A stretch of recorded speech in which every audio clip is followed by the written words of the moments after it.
Discover your nature. If you clean your room, you'll get a reward. If you study hard, you'll get good grades. And if you take out a big loan, you can go to an expensive university. It'll look great on your CV for when it's time to apply for that corporate job. Don't you want to work for a corporation? I mean, they've got wonderful benefits, 401k, retirement fund. Maybe someday you'll even get a promotion. Now, wouldn't that make you feel special? Satisfied? Happy? When do those feelings actually arrive? It always seems like they're just around the corner, and then they're gone. Then you got to do one more thing, and then another, and then another, and another, until you're a perfectly trained, willful slave of another person's vision. Well, what about your vision? What about your goals? What about that thing you wanted to do but got bogged down because someone told you you couldn't? What about all the times you said you'd start next month or next year? Did you? Do you even know how to begin?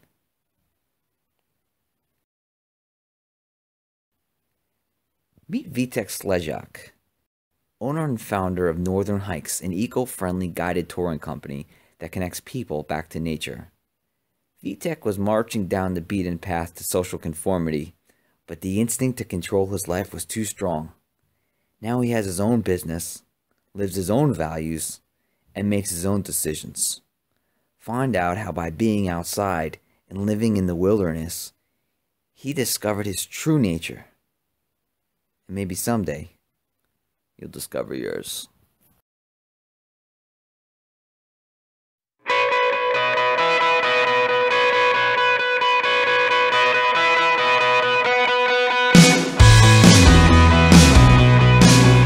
Hey everybody, my name is Vincent Diiso. I'm here with Louis Risk, as always, and our guest today is Vitek Slezak. Thanks for being here today, Vitek. Hey guys, it's good to see you. Thank you for invitation. Yeah, anytime, man. But first, we got to thank the guys at Visualio again for letting us come to the studio and record here. So these guys at Visualio, they're really cool guys. They do website design, they do marketing, they have all sorts of solutions for your company. If you want to go online, if you're thinking about going digital, check these guys out at visualio.cz. Their website is incredible. You can see how artistic it is, and they're also on Facebook. You can contact them then on there. Louis, what do you think? You said it all, pretty much. Yeah, just check them out. Yeah, right. I'll just add a small thing. They actually created our webpage, which Did is yeah. I think it's pretty nice. So, what's the site called again? Northernhikes.com. Northernhikes.com. Yeah, Northernhikes.com. Pretty visual, and nowadays it's all focused on visual content. They are really good at it.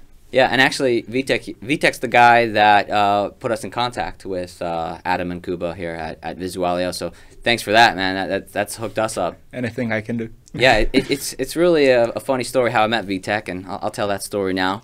So I went to this event. It was kind of like a workshop for public speaking, and Vitek was one of the guest speakers, and I was asked to judge the speeches. Not just me, but everyone in the room. We kind of did a vote who gave the best speech, and so this one guy goes up and he gives a speech about how he's in love with his car, and it makes everybody think that he's talking about a girl, and it ends up being his car. And I'm sitting there thinking, like, did the car have a name? It did. What was the name of the car? Who cares? It's like Cindy or something. Yeah, like he names his car, he wants to marry it, all this stuff, and he brings it to work too. He brings it to work, yeah. And I'm sitting there thinking, like, okay, this is kind of a creepy speech, right? And then Vitek comes up and he gives a speech about his life. He talks about death in his family, ups and downs, failures, success, and I'm thinking, like, clearly this is the better speech. Clearly, like, do I even have to vote? And then, much to my surprise, when they announced the results, they're like, the guy with the car and the car story. Yeah, he won. So I was like, wow. And I ended up talking to Vitek afterwards, and I said, you got the raw deal there, man. So yeah, and since then we've become friends, and Yeah, I haven't done your hikes, but man, at some point I definitely want to, man, because No, you need to. You seriously need to. they look really cool. They look really cool. I'm stuck in like city mode. Ah. You know, like I'm gonna get you out of that. I know. No, you got to help me. You got to tell us the story though, man, because what I found so interesting about your story, and that could be so relatable to other people, is that you got out of this social paradigm that we all seem to be stuck in. We all are going down this path, and you know, you're supposed to do good in school. You're supposed to go to university, get good grades, get a corporate job. You know, send out your CV, be part of the team, climb the corporate ladder. You know, and then once you're comfortable, then you meet that special someone in life, get married, have 2 kids, get your mortgage, get your retirement fund. Divorce comes next, probably, right? I mean, yeah, realistically, yeah, that could be part of it. But 50-50 chance. Yeah, exactly. Tossing the coin. But you know, somewhere down the road, this wasn't fulfilling you. This wasn't making you happy, and you realized that the beaten path wasn't for you, and you got out of it, and now you run your own company. And we're gonna get to that, and we're gonna get to advice and the inspiration for all that. But first, can you take us back to your earliest days, the early memories of growing up? Tell us where you're from and what it was like in that town.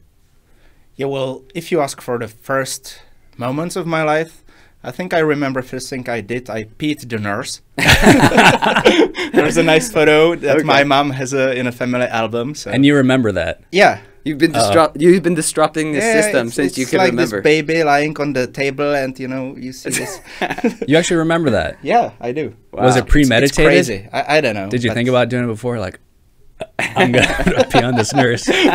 So you ask about one of my first memories in the ground. So there we go.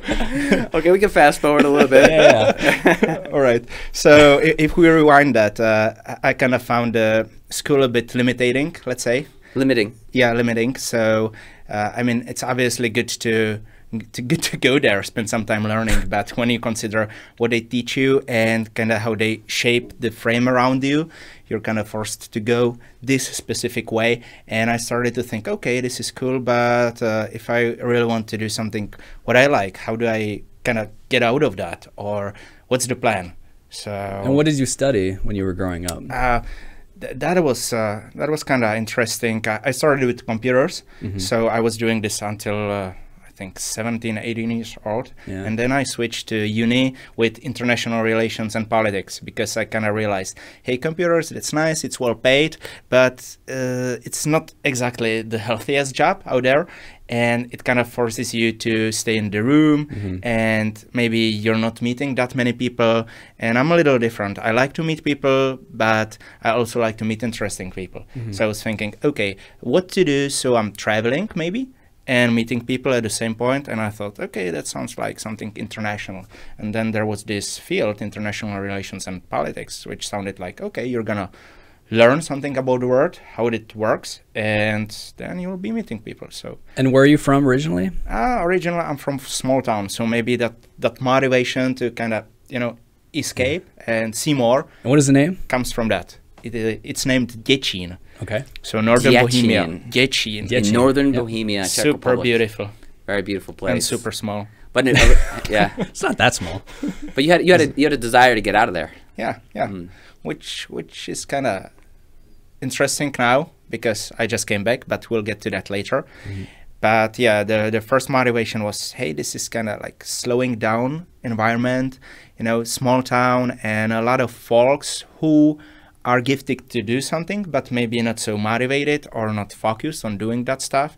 So I felt like I need to escape. I need to try something different. So it was like, this is actually a nice story.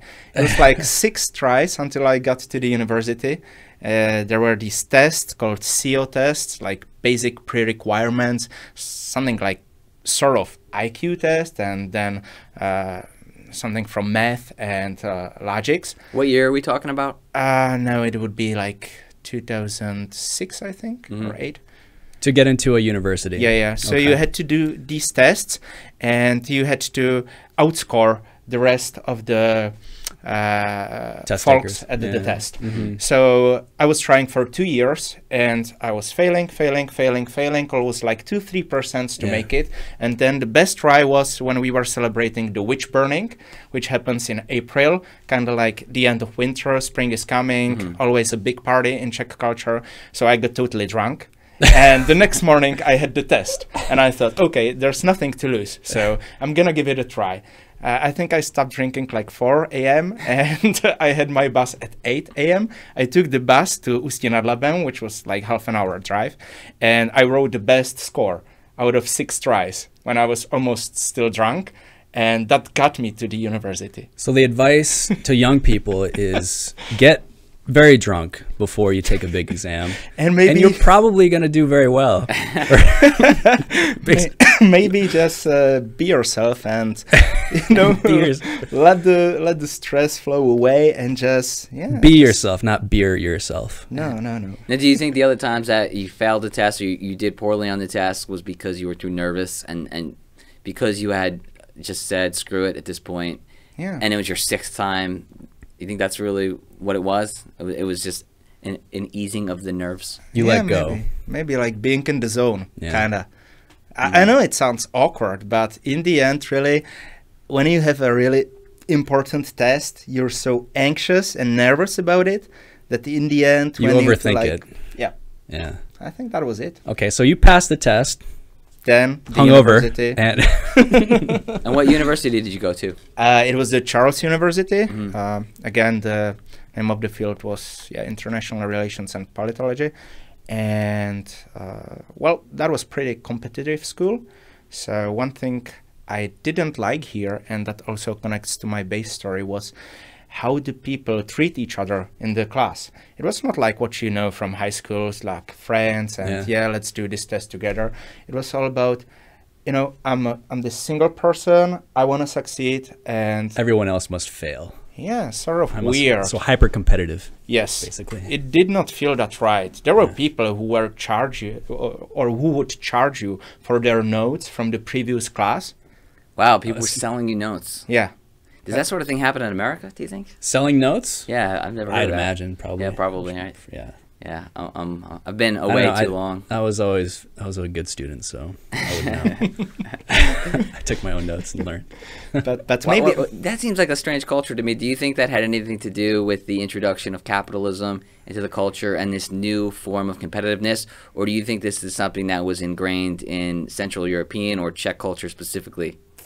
I think it has to do with the field I was studying, because international relations. Yeah, it's not that easy to succeed in these, and I think people were just trying really hard to kind of go through and finish this school, get a good job as a I don't know, diplomatic attaché or something like that. Everyone wants to be the best, pretty much. Very competitive, and that was also something that did not feel right again. So at the high school, okay, they are forcing me to do this. It did not feel right. Now on the university, this competitiveness, again, I was not feeling right about it. You liked the subject though, correct? I did. But you just didn't like the environment. Yeah.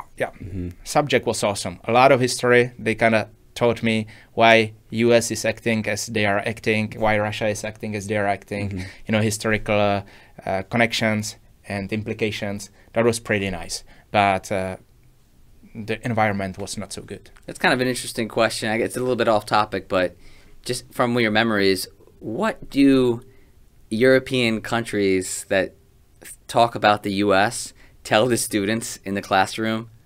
I mean, are we portrayed as good guys, bad guys, or just acting in our own self-interest? You're probably a bit of both, right? And you could be totally honest here. Sure. Nobody's listening anyway, don't worry. I think it was more like you're the complicated guys. Because you're basically derived from the European culture, which is a big mess. Wars and more wars, and in the end more wars. So taking this to a completely new continent, huge land, big aspirations, that's a lot of things to manage. And you succeeded at some, you maybe did not at some. That's a basically point of view. But yeah, it was definitely depicted as country of freedom and a lot of immigrants coming in, and that's what shaped the culture. So they were basically telling us, look how they coped with it, and they succeeded in this. But on the other hand, there are some problems coming out of that. So that was like the base story about US. You need to kind of think of their background before you make a judgment. Yeah. Against America. It's not black and white. Of course, yeah. Nothing Never ever is. is. Yeah, yeah. All right, so, okay, let's talk about when you graduated. So at some point, you got your degree, bachelor's degree? No. You did not graduate? No. Okay, all right, even better. Tell us that story. What happened? Yeah, so I think it was my second year at the university when I had to work, obviously, to make something for a living. So back then I was still doing IT for one of the big companies here in Prague, and it was not paying that well. So I was looking for more money. Very simple. And it was a part-time job. Yeah, sort of part-time. Yep. So I eventually found this even bigger and more rich company. So they were willing to... A mortgage? No, more rich. Oh, more rich, or richer.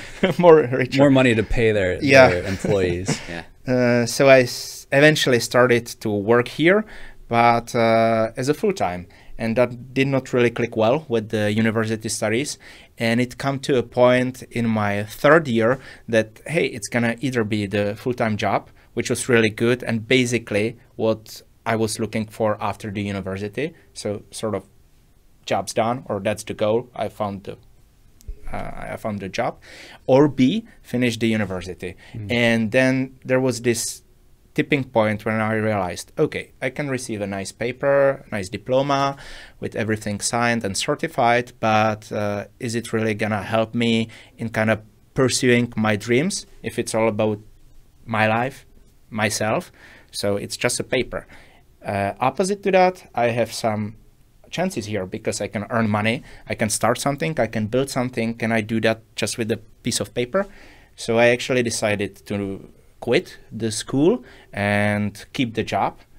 And that was the end of the university story. So I got some education. I was obviously attending the classes. I learned something, but it's not on the paper. I don't have any university paper, but I still know the stuff they teach you at this uni. So. Sure. So, but then you were suddenly enthralled into the corporate world. Oh, yeah. And tell us what that was like. There's a lot of people, I imagine, who might be listening to this who are sitting in an office just trying to procrastinate, maybe, who knows, right? And just, oh, okay, this is something good.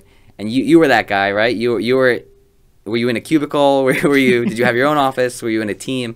What was it like to talk about the culture of the corporate world?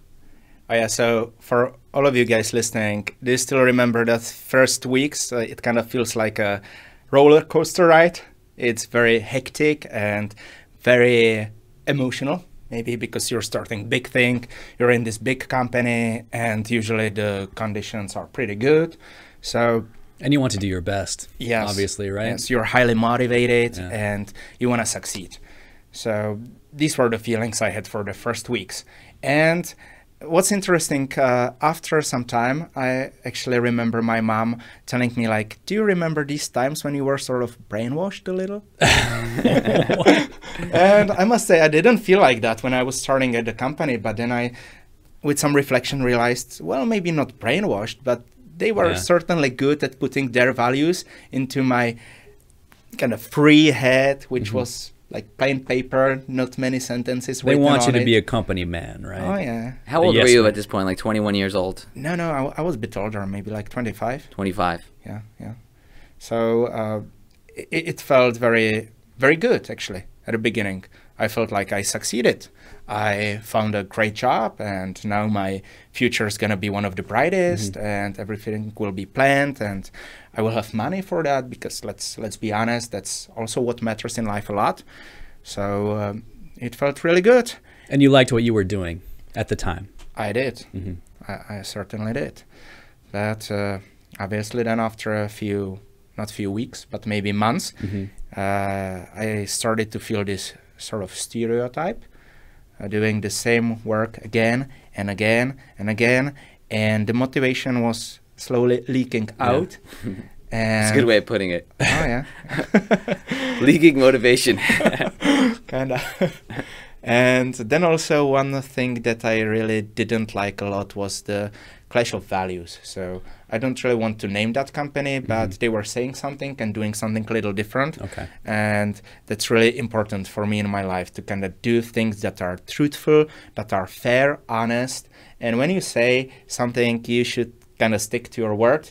I don't really like to go into this shadow zone to pretend like we're saying this to public and we're doing this in reality. Did you work for Cambridge Analytica? Oh. No, man. It was a different company. It's a different one. Not quite as shadowy. It's interesting. How Integrity. how you describe that. And we all just accept the fact that a corporation should, in fact, have a public relations department. Right? So that they can conjure up the story. And sometimes it's the truth, sometimes it's a spin-off of the truth. But we've all learned to accept the idea that what people say in the professional world and the political world, of course, is not going to be exactly what they're really doing, what's really happening behind the curtain. Yeah, and actually, thanks for bringing this up, because that was one of the things on the scales when I was trying to decide, okay, should I keep this job or should I quit it and finish the university? It was actually this, that in politics or in politology, you do something and you say something different. And I always say it's like going to a mud pool. So your hands need to be dirty. And they were actually kind of trying to show us this during the studies. So they were telling us, okay, so if you want to succeed, you need to make some connections. You're not going to make connections if you'll be sitting in the class. You need to go out there, maybe try some, like they do it in Brussels, like these test European Parliament assemblies and stuff like that. So that's where you make friends. But then I started to realize, hey, this is really politics. So A, you need to make connections. B, you maybe want to do some little tricks on your opponents to succeed. So it didn't feel right. And again, we're coming back to that integrity, which is really important for me. So I was thinking, okay, if this is how the field I'm studying is, and then that environment in the classroom which supported this idea, competitive, people selling their notes for money, I don't want to do this. So then again, sort of these values kicked in when I was in the corporation, and it again made me think like, okay, maybe you should start to figure out maybe your own way if you don't like this and that. So there was more leaking of motivation. I think we can say that.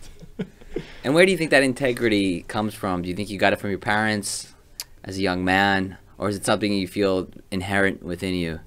I think it's from the parents, yeah. I think my mom did a pretty good job in this.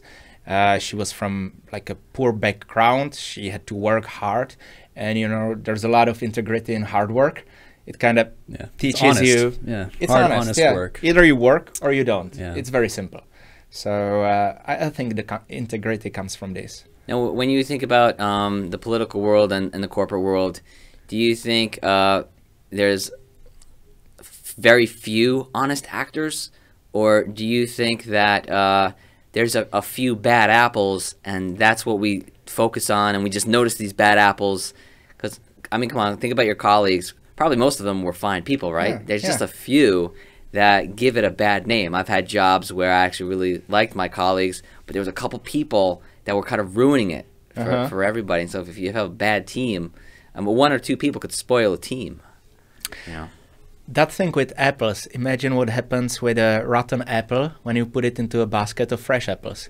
In 2 weeks, all of them are rotten. Yeah. So that's how I felt in politics. You can start it with honest ideas or honest approach, but the people who are long-term inside already, they can ruin these ideas or maybe influence you in a bad way. So originally, I think people start politics with really good intentions, but it's very, very hard to stay truthful and kind of keep your values, because the pressures out there are very strong. So that's what I think is happening. And at your job, these unethical practices were coming from the top down. It wasn't just, you know, your team leader. It was, you think it was, you know, someone very high up that was pushing, you know, to be more unethical. Yeah, well, maybe not unethical, but yeah, just the values were a little different. So, the profit is the bottom line, right? And you do whatever you can to make profit. That's what we know about. Yep. So you were having a lot of second thoughts about staying at this job. So tell us about the point when you thought, okay, I really need to find something else or do my own thing. So I think what's really important in nowadays life is to pause a little and kind of reflect on what you're doing.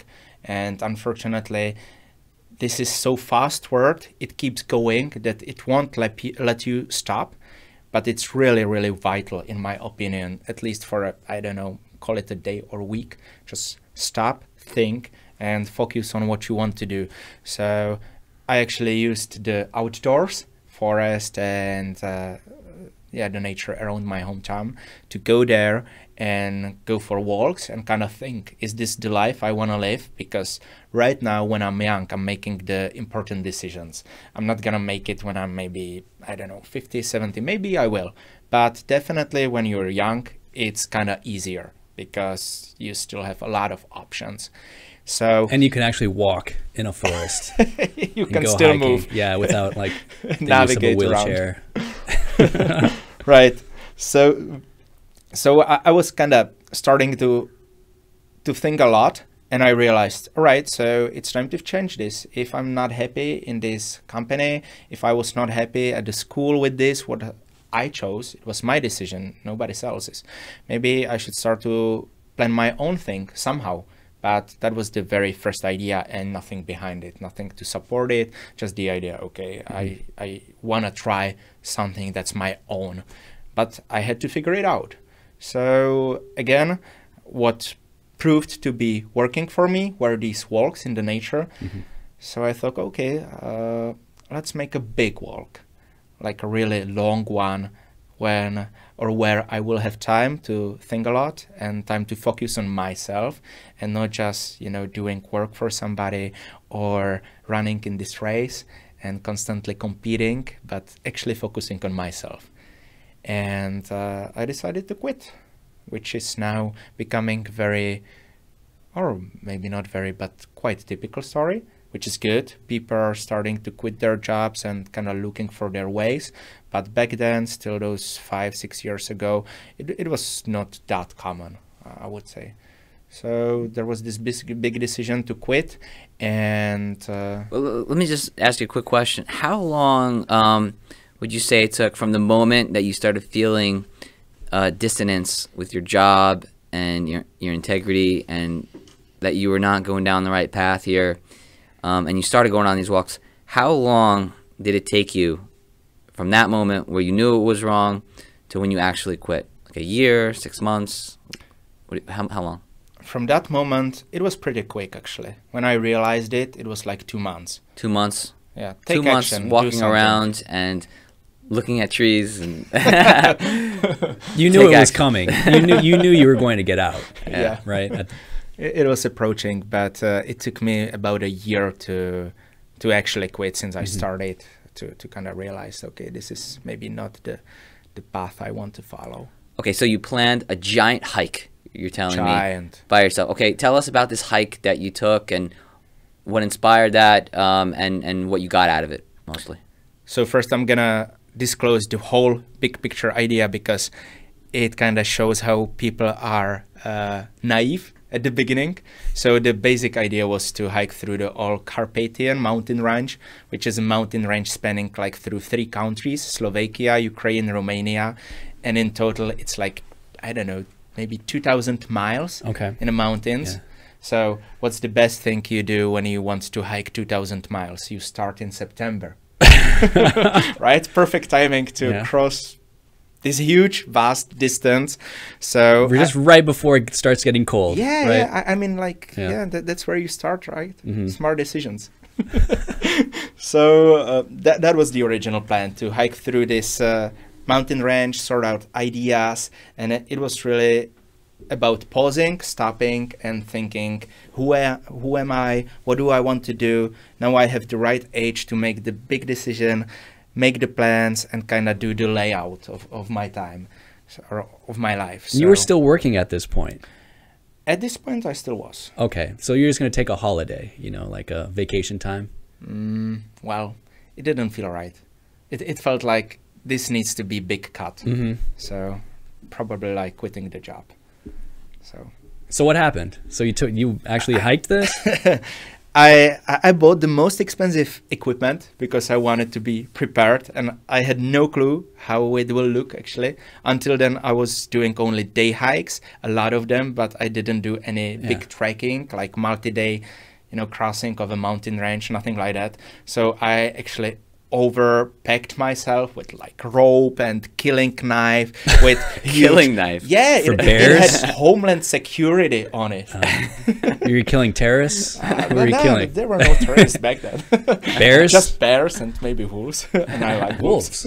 I like wolves, so Yeah. you won't kill the wolves. Yeah, You thought of we'll everything get to before you that went on this show. Well, if these wolves attack me, I bet. And wait, you quit your job at this point. You were finished. At this point, I bought this equipment and I just told them, hey guys, I cannot continue. So Wow. bye-bye. Okay. And I don't know how it's going to look, but I want to try it. Were they Yeah. shocked? Not so much. They probably, did your other coworkers know that you were thinking about quitting? I'm not the type of personality who keeps all the stuff for himself. Yeah. So I was talking about it a Yeah. little. So they Yeah. were probably anticipating like, this guy's he's gonna do something. He's going to do something. Hopefully not something really crazy. So With the knife. Yeah, with the hunting knife. With the killing knife. Yeah, it's interesting you call it a killing knife too. well, Not it like- weighed like tactical 1 knife. kilo. Just like how many pounds is that? Like 1 kilo, maybe 2.2, I believe. Yeah. That's a very heavy knife. Knife, So- yeah. So where did you start from this hike? So- on this hike? So I always have to be a little original, which is like mental illness probably.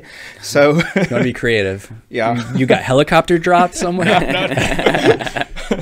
But I thought, okay, if I want to cross this mountain range, I should start with the very first hill, which is kind of geographically belonging to this mountain range, and that was in Slovakia. Okay. So first thing I did, I told it was my dad back home. My mom was somewhere in a summer house. I told him, hey, I'm going to this trip. I was talking about it. So I finally decided today I'm leaving.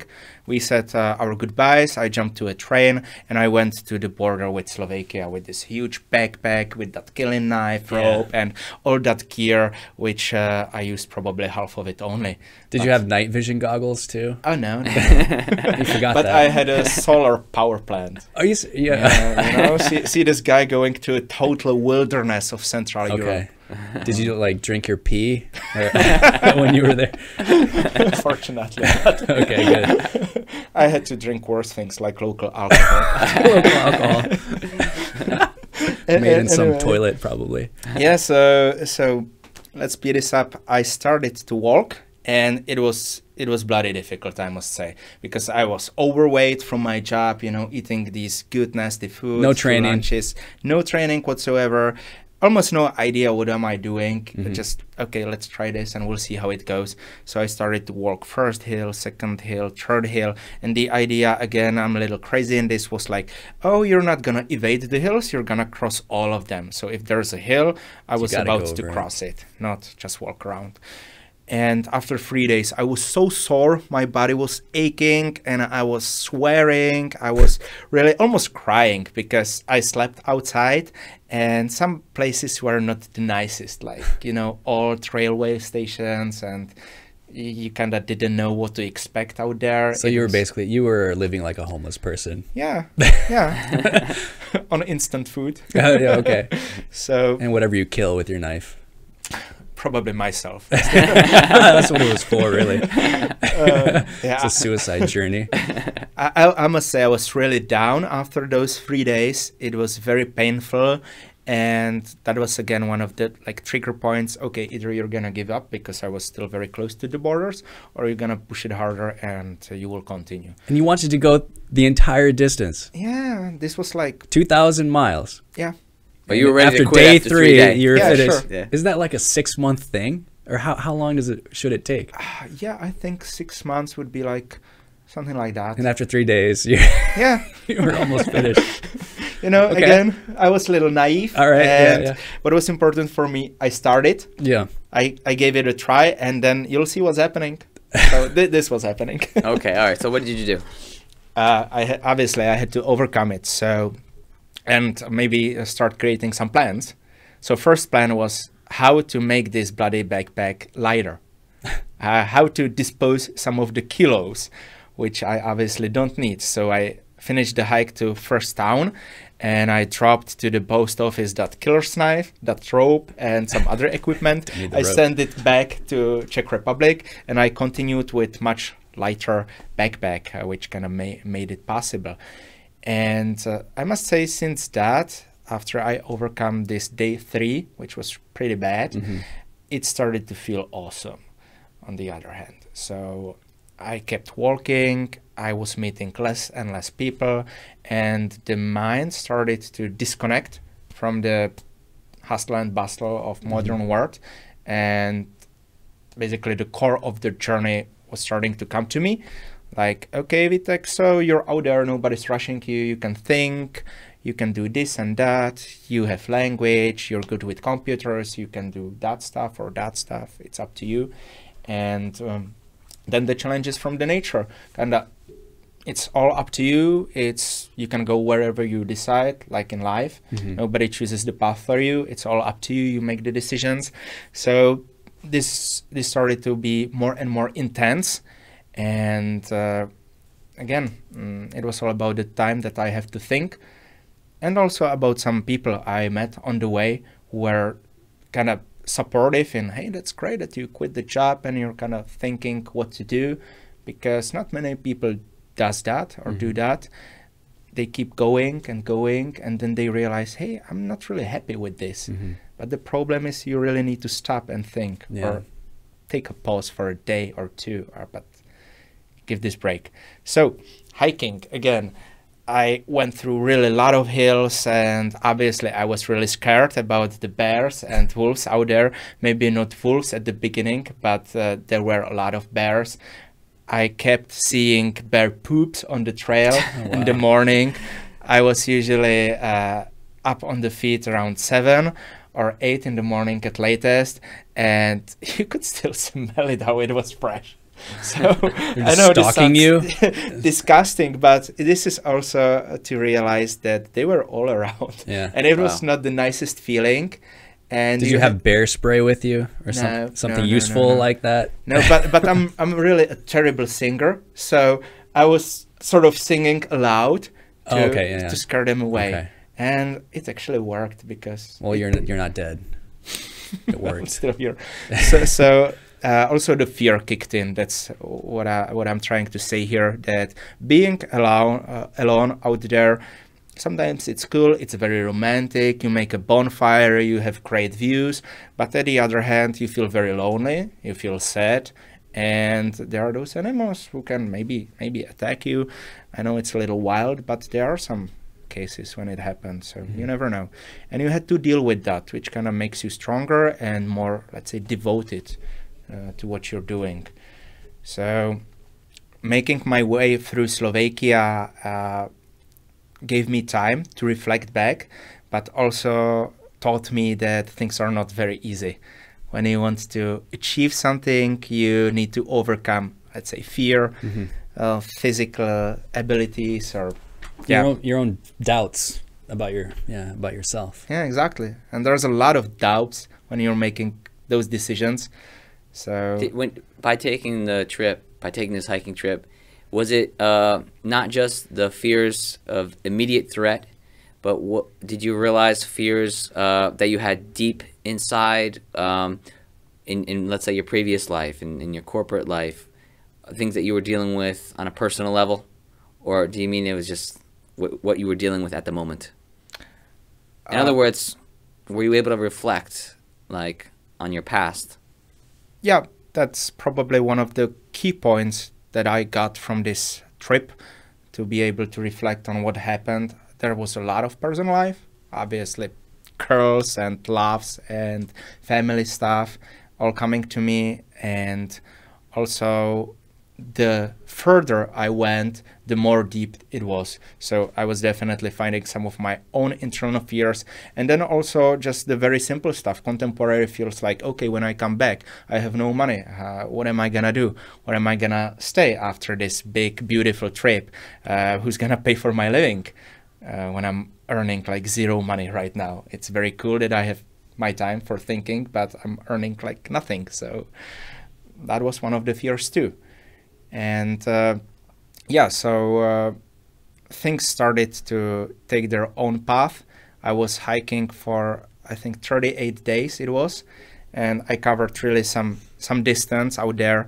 And when I was slowly approaching, let's say, towards the end of what I thought will be first part, which was reaching the borders with Ukraine, my phone just rang, and my brother told me that my dad passed away out of the blue. Basically, he had no illness, no nothing, and that was big. That was major changing point in my life, because nobody from our family expected that, and suddenly it happened. So I had to come back. That was the end of the journey, out of nothing.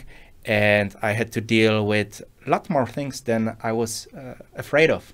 It was not just now the money where you will live, but how is gonna the family structure after this loss?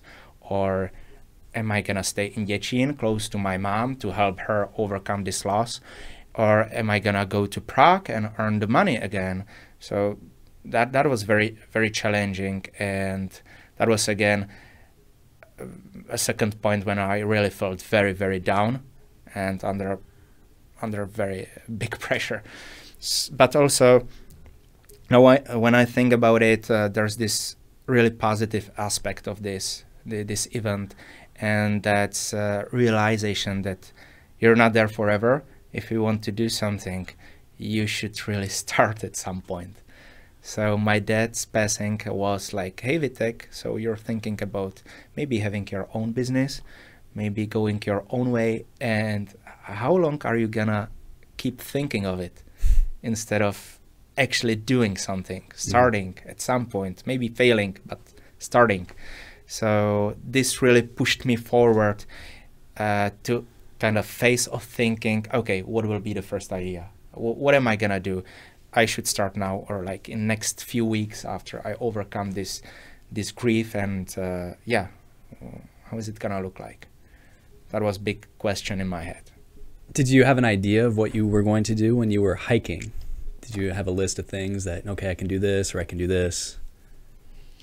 I realized that I certainly want to connect with nature. That's one thing.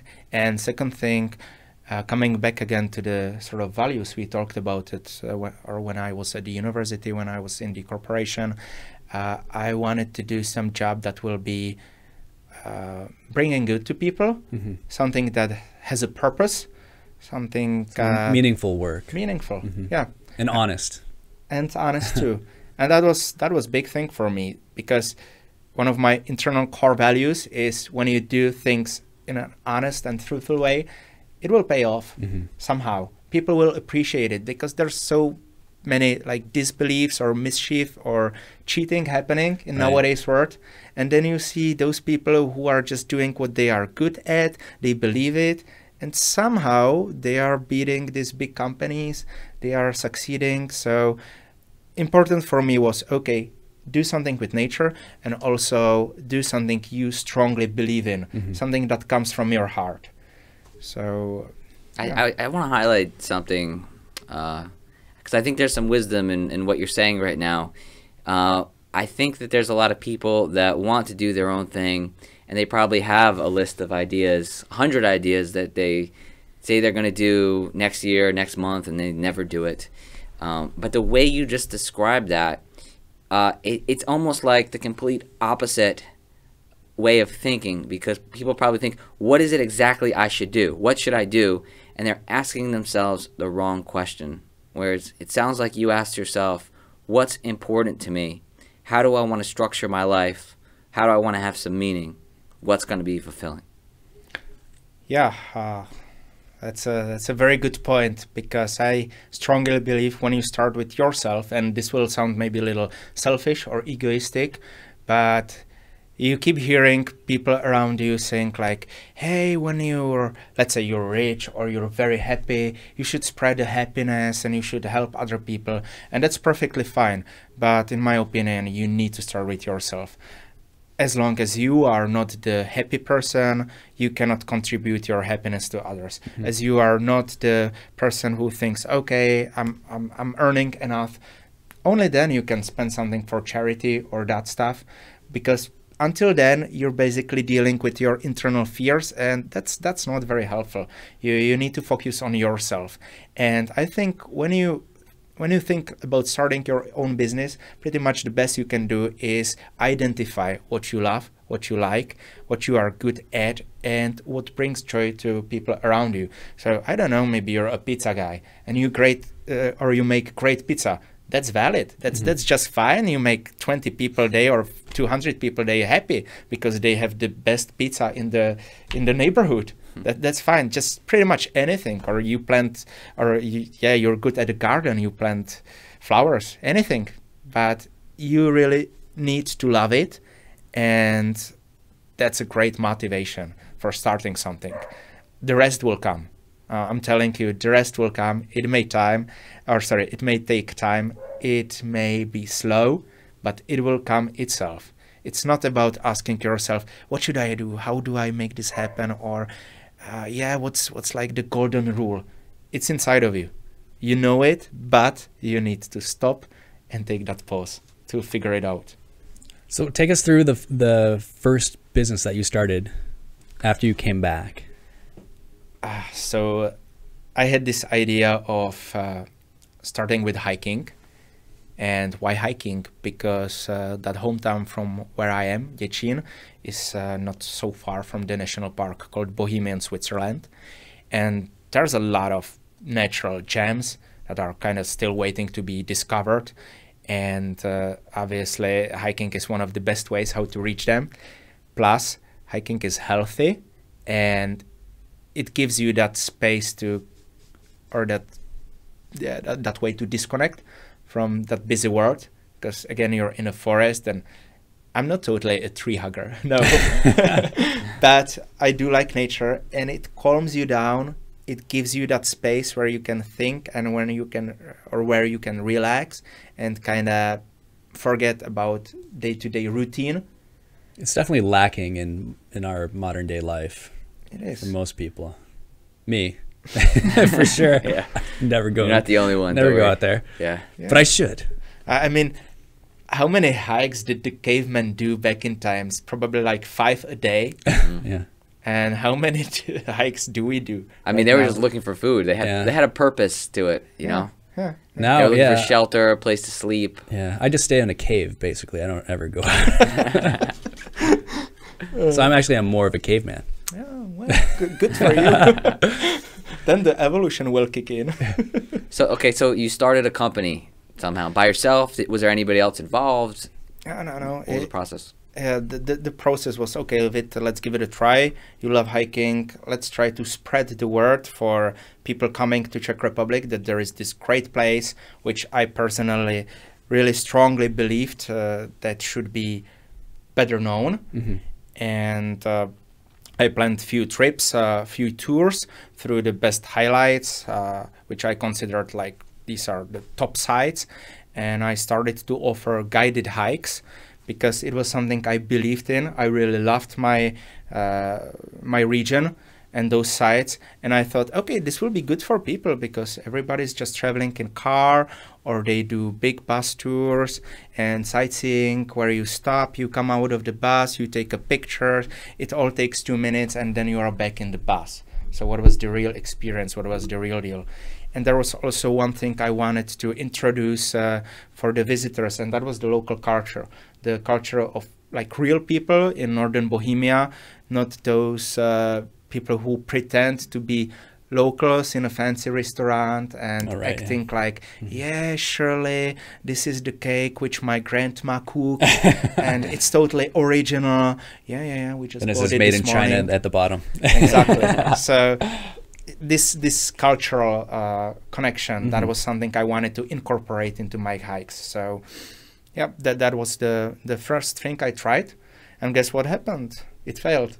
Why did it fail? It failed Ooh. because lack of preparation, I guess, and also maybe a lack of funds, and at the very, very beginning, a bit of lack of devotion. I really knew that this is something I want to try, but the clients didn't come magically out of nowhere.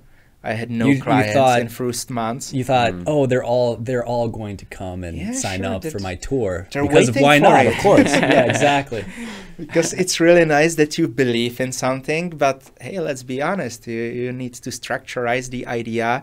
You need to make at least some very beginner's plan how to tell people around you, like, this is what I'm doing right now, and this is what I will be trying. I skipped this phase and it failed in like first 6 months. If I had maybe 5 clients, that's really not enough to make enough for living. So you basically ran out of money. Yeah, I ran out of money, motivation, because, okay, I was out there prepared to take people to forest for hikes and make their days great, and nobody was asking for it. But then I had to realize, okay, so let's reshape this idea. Let's make it more like viable, or... So this is after 6 months. You ran out of money. It was the winter, and, you know, the times when it's dark outside, so what was going depression. What was going through your head at this time? Were you thinking, I have to go back, or I have to redouble my efforts, or I have to ask for money, or what were you thinking? It kind of reminded me that hike I took through Slovakia, the day 3. Day 3. Like, okay, this is bad. I don't like that. But in the end, I was able to hike through Slovakia, so maybe I'll be able to run the business if I just keep trying. So I thought, like, okay, this is a failure, but let's give it a second try, but with a better planning. So I realized, okay, to start some marketing, I will probably need some money. And I bent my head. I sent a nice CV back to that corporation, which we were talking about. Your old job. Oh, yeah. Imagine how that felt. Yeah. Must be awful. Oh, yeah. Were you debating whether or not to do that, or you knew, I have to do this? It took me like 2 months. Seriously thinking, like, Vit, is this really the best thing you can do? Like, coming back to that corporation. And I realized, and they say it in books too, but I really did not read that many books. So when you want to jump, you need to take a step back, right? So I think this was the step back to be ready for a bigger jump. And they took you back. Oh, and they took me back. Did you have to kiss somebody's shoes, or like? That's not the word you were looking for. What did you have to do? Oh, you didn't get like punished. They were actually happy to see me coming back, so I was really. happy They too. missed you. That's good. Yeah. How long did that last, though? How long were you actually back? So it was like maybe 7 months again. Oh, then they're like, oh, not again. Yes. Did you tell this guy again? Wait a second. Did you tell them immediately that, hey, I'm just using you to get money so I can do my own thing after 7 months? No, but I was open about my business. I told them, hey, I'm trying to run this business. Yeah, but I need your help. It's not really working so great. So, you know, for this time, I'm going to come back and let's see how it goes. And that takes courage, though. Somehow they were okay with that. Yeah. So I play usually with the cards on the table. So they knew that it can happen. Yeah, right. And okay, so they took me back. You had a good relationship with the other people there. Oh, yeah. And even with the leadership, the company was good. Okay. I don't want to sound like negative towards them. It's a corporation, but I'm very happy. But that's also, you know, a very important thing to remember for a lot of people is don't burn your bridges, you know. Don't like, I'm quitting, guys, and like run out the door. Oh, yeah. Yeah, that's not the way to quit. Yeah. That's a perfect point, actually, here, because as you said, you never know. And especially right now, when I'm 30 right now, and I'm going through this phase of kind of rediscovering what was good for me when I was 15, 20. And I'm finding so many great things which I abandoned for some reason. And now I'm realizing, hey, this is actually good. Why did you stop doing this? Sometimes it takes time. So what you just said, like, don't burn the bridges. That's a really good point. Yeah. You never know. And like, why making a bad emotions or like quitting with like, you know, middle finger up? Like, why? There's no point to do that. So what you did is you took that 7 months and you reflected on your failure the first time, and you used that time to calibrate and make a new plan. Yep. And Yep. so you were what still happens? focused on your business the whole time. You knew you were going back. Yeah, I mean, what happened after that 7 months? Then you said, okay, I'm ready to do this again, right? I've learned from my mistakes. And what's cool is you didn't learn like, oh, I'm a failure, this is not something I could do, which I bet a lot of people do. When they try something, they fail, and then the lesson they get the wrong lesson. They actually get lower confidence. So, oh, I tried it and I didn't do it, but you were persistent. So take us back to the moment where you started again. I'll do that, but just before that, I will do a little reflection on this. Sure. That's also very important to realize that it's about that hard work and dedication. So again, for all of our listeners, you really need to believe in yourself. Don't quit after first failure, but it will come, those failures, when you're starting something. It's really, really important to keep the hard work, keep pushing, and you will overcome this. I think that's pretty natural. So don't give up, totally, don't give up. And I was doing this job for 7 months again, and guess what happened? They fired me. Okay, all right. So they burned your bridge. Yeah, and I think it's probably the best thing they could do, because from the spring I received a review from one of my clients. That review really helped me a lot because she was very happy with my services. It was one of those few clients that I had back then. Wow. So she wrote a review. For which website was the review? It was the biggest one, the TripAdvisor. Oh, TripAdvisor. So you're a TripAdvisor. Huge, like A4 size review, how this guy made my day great, going through those incredible sites, viewpoints and everything. So I'm really grateful for that. Honestly, thank you, Gail. And shout out to Gail. Then on TripAdvisor. But that got you in the door. Yeah, I was like, that was just that one review. That was the kick. So there were more people reading that review, and obviously they were asking me, "Hey, you're new in this business, right? But you still got this nice review, so maybe you're not that bad. We will give it a shot." So they did. That was the spring, and it slowly started to move, very slowly. So sometimes I was doing weekend work. I still had my full-time job, but it started to tip somewhere at May or June. There were more people coming. As the season was kicking in, the days were longer and people wanted to travel. And I found myself at this point where, again, it was either you're going to keep the job or you're going to focus on your business, because it was still not earning enough for the living, but I could see the potential that it could. And at this point, it was not me who made the decision. It was my employer who just approached me and, "Hey, Vit, I see you're focusing on different things than you should. So let's sign this paper. We will give you 2 salaries, and we don't want to see you anymore." So maybe you can call that failure, maybe not, but it was actually a push. It was pushing again in the right a push. direction. So that's also maybe something to reflect on when you're in doubt. Look for those pushes, kind of signs that will indicate maybe it's time. Take the step right now. It's time to fly. Time to leave the nest. Yeah. Take the leap of faith. Leap of faith. Yeah. That's it. Maybe he knew he was doing you a favor deep down. Yeah. You didn't know at the time. You want to say thank you? You want to say thank you to your boss too? Yes, boss. Sure. Let's not burn the bridges. Thank you. Okay, so that was fired. I got fired, and that was the beginning. Obviously, that's also something that people don't realize so often, that some end of something is the beginning of something else, something different. So and you were forced. It's like you have to succeed now, right? Yeah, I mean, yeah. I'm not gonna drown, so yeah. I'd better start swimming. Like you can't ask them again. Hey, it didn't work out again. Yeah, Can you take me back? Come on, I don't come think on. so. You know, they say third time is the charm, but maybe the charm will be closed door right before my face.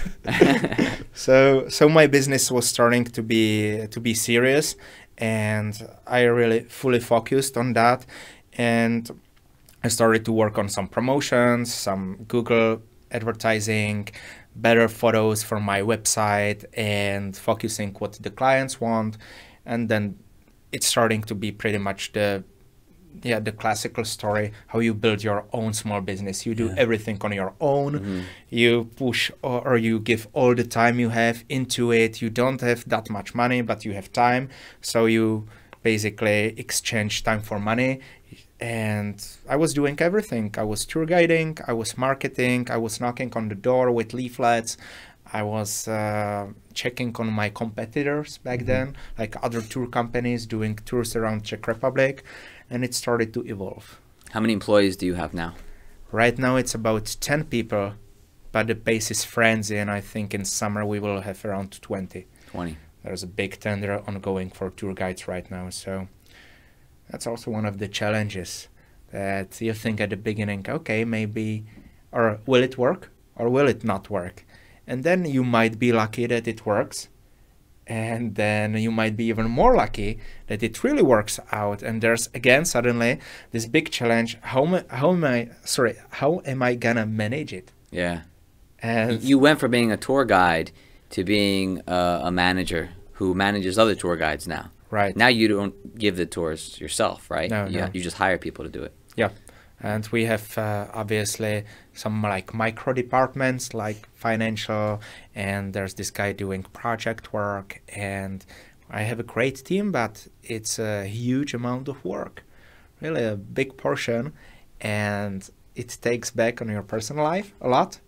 So it's not like, okay, there's the sun coming, now the future will be bright. That's also something I want to stress out here. You guys give it a try. And definitely, do whatever you love or what do you think that will bring good to people. But think about it, it's not going to be easy. It's going to be very difficult. Maybe you guys can tell us something about your businesses too, right? Yeah, was it easy? No, a lot of the things you've been talking about resonated with me when I started my business. So I know exactly what you mean. I mean, we're going to have to say that for another podcast. We're pretty much out of time here. But yeah, you're right. You're so right about not giving up and overcoming your fears, because it's very, very scary to quit your job and to be thrown out into the water without a life raft and being forced to swim. But it's worth it. It's well worth it. And the cool thing that, I was thinking about what you said earlier.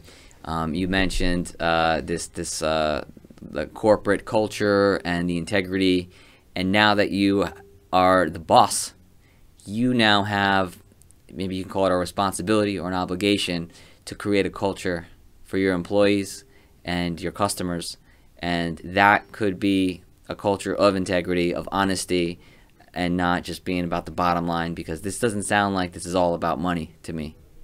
Right. That's also the biggest challenge probably right now that I'm facing. Okay, so I started this company out of passion, out of really deep love to what I do. And right now the company is growing, and obviously we're getting more and more clients. Team is growing, and where's the personal feeling in that? Managing that growth is very difficult, and not losing those values. I'm trying to attend my employees, kind of be like something like a coach to them. Are you happy working for me? Are you not exhausted? Do you have some space for yourself? I really want them to stay happy. Then we still want to be personal, to deliver to clients personal experience, show them the local culture. The bigger numbers you have, the more difficult it gets. So right now, I would say I went through the first phase, which is like start it. And now the second phase is don't lose your values and be truthful, and remember, why did you start doing this? What was the core why? So this is what I'm dealing with right now. It's still there, but the pressure of growing company is pretty strong. So actually what we are doing right now, or what am I doing from sort of the director point, is slowing down the growth. We could grow faster, earn more money, but we would lose the values, which could eventually mean failing again. Because who knows, maybe the business will fall apart if that personal touch or personal approach is not there. So yeah, that's something to reflect on too. Do you have a vision of where you want your business to be in the future? Like maybe 5 or 10 years? Do you want it to stay at the same level, or do you want to keep growing or branch out into new countries, or what are your goals like? Actually, the vision is pretty much this size of company. When I was starting it, I was thinking like, okay, maybe like having 5 cars would be nice. I don't know why, but just the number 5. Not for you, not for you personally. No. For the company. Yeah. Oh, if you talk about Porsche. No, 5 kidding. Porsches for yourself. So 5 cars to the company. We should probably reach this this summer, this limit, and that's where I want to kind of conserve the company. And that will be challenging because obviously we're still growing, and at some point I would like to stop that growth. So I don't know how am I. So you will reach a point when you do want to stop. I do. I want to be a small company delivering good personal experience and being able to work with my teammates. Yeah.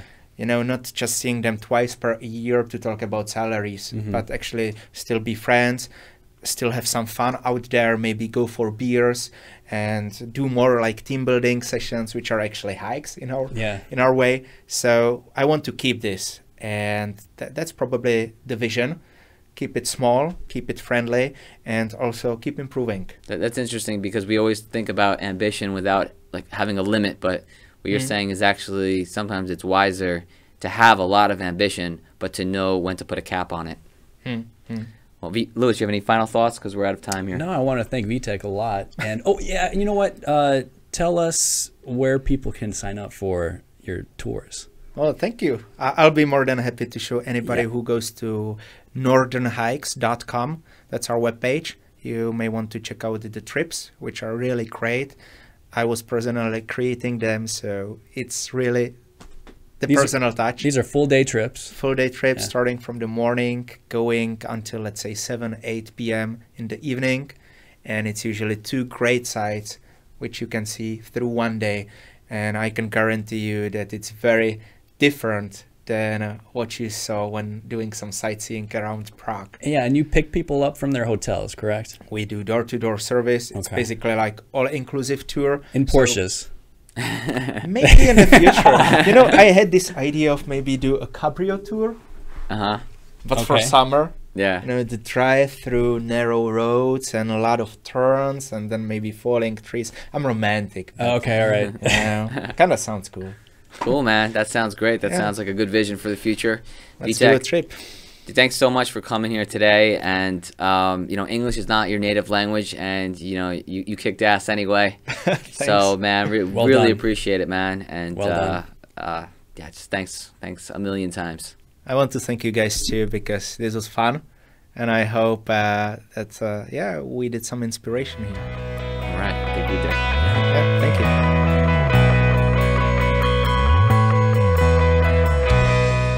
Hey, thanks for watching this episode of Do This With Your Life. Now, I've got a question for you. Do you know anyone specifically that you think this episode could help? If so, please share this podcast with that person.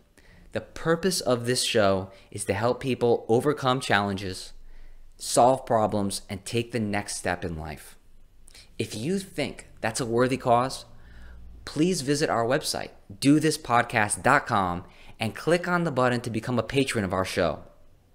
Any little donation helps. We're also on Facebook and Twitter. There you can follow us, you can leave comments, ideas for future shows, and receive notifications every time we release an episode. Don't forget to subscribe to our YouTube channel, and remember, you are the reason we do this podcast.